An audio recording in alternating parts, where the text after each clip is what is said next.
আসসালামু আলাইকুম, কেমন আছেন সবাই? আমি আলহামদুলিল্লাহ ভালো আছি। তো আজকে আমি আপনাদের সাথে একটা রেসিপি শেয়ার করব। মলিয়া মাছ দিয়ে কচুর মুখি দিয়ে রান্না হবে।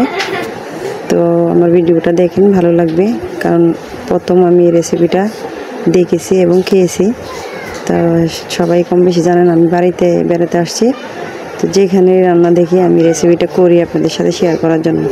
তো এখানে মইলা মাছটা দিয়ে এখানে রান্নাটা হবে কচুর মুখি দিয়ে। তো আপনারা দেখতে থাকেন, দেখতে দেখতে ভালো লাগবে। তো ভালো লেগে গেলে একটা লাইক দিয়ে দিন প্লিজ, আর আপনারা রান্নাটা করে খেয়ে নিতে পারেন। দেখুন এখানে পেঁয়াজ বাটা দিয়ে দিয়েছে তেলে, আর কচুর মুখিগুলো সিদ্ধ করে নিয়েছে, ওইটা দেখানো হয় নাই। আর এখানে পেঁয়াজ বাটা দিয়ে ভালো করে কষিয়ে কচুর মুখিটা, তারপর মলিয়া মাছটা দেওয়া হবে। তো দেখতে থাকেন। কাঁচামরিচ দিয়ে দিল এখানে। তো আমি যেহেতু বাড়িতে, তো আমি ভয়েস দিতে পারি না ভিডিওতে। তো কালকেও আমি ভিডিও ছেড়েছিলাম একটা, তো কেউ কিছু মনে করবেন না, আপনাদের ভিডিও আমি সময় করে হলে দেখে দিব। তো আমার ভিডিওটা আপনারা দেখে দিবেন আপনারা ভাইয়েরা। তো আমি আর কয়দিন থাকবো এখানে, তারপর বাড়ি চলে যাব চট্টগ্রাম। তো আপনারা দেখতে থাকেন। আমি যেহেতু এখন বাড়িতে আছি, কাপ্তায় আছি, তো এখান থেকে আমি বিয়েতে আছি। তো খালামনির বাসায়, এখানে থেকে আমি রেসিপিগুলো আপনাদের সাথে শেয়ার করতেছি। তো কাপ্তায় আছি আমি, কাপ্তার থেকে আমি খালামনির বাসায় আসছি, ওখানে ভিডিওগুলো করেছি। তো মশলা কষানো হয়ে গেলে এখানে দিয়ে দিবে কচুর মুখিগুলো। রান্নাটা সত্যিই খুব অসাধারণ একটা রেসিপি, খেতে কিন্তু খুবই মজার। আমি খেয়েছি, সেই জন্য আপনাদের সাথেও শেয়ার করলাম। আরও রান্না হচ্ছে মাটির চুলাতে। তো মাটির চুলা রান্না কিন্তু এমনিতে মজার।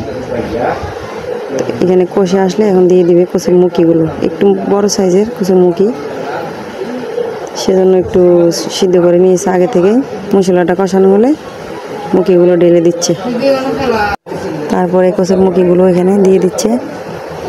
দেওয়ার পরে ভালো করে কষায় নিবে। দেখতেই পাচ্ছেন কত সুন্দর লোভনীয় দেখাচ্ছে, তো বলে বোঝাতে পারবো না। খুবই সুন্দর লাগতেছে কষানোটা, একদম মনে হচ্ছে যে কাটারে বেশি রান্না করতে। তো এখানে কষানোর জন্য জল দিয়ে দিল। তো এগুলো কিছুক্ষণ কষে আসলে তারপরে মলিয়া মাছ যেটা, ওইটা দিয়ে দিবে। তো যারা খাইছেন তারা তো অবশ্যই জানেন, আশা করি অনেকেই খান না, এই রেসিপিটা খেয়ে দেখতে পারেন। তো এই যে ভালো করে কষানোর পরে এখন ঢাকনা দিয়ে দিবে। তো এই যে দেখুন, এখন আমি ঝোলটা ভালো করে শুকিয়ে গিয়েছে। এখন এখানে যে মলিয়া মাছ ওগুলো দিয়ে আরও একটু 2-3 মিনিটের জন্য কষায় নিবে। একটু হালকাভাবে লাড়াচাড়া করবে, কারণ এটা ময়লা মাছ, এই কাটা হয়ে যাবে না হলে। তারপরে ঝোলটা, পরবর্তী ঝোলটা দেওয়া হবে। তো কচুর মুখিটা একটু বড় সাইজের, সেজন্য একটু ঝোল দিয়ে কষানো হয়েছিল। তো এই যে এখন কষায় নিচ্ছে ভালো করে। তো ঝোলটা দিয়ে দিল, দেখুন ঝোলটা দিয়ে দিছে। ঝোলটা দেওয়ার পরে আপনাদেরকে দেখাচ্ছি লাস্টে, খুবই সুন্দর হয়েছিল কালারটা।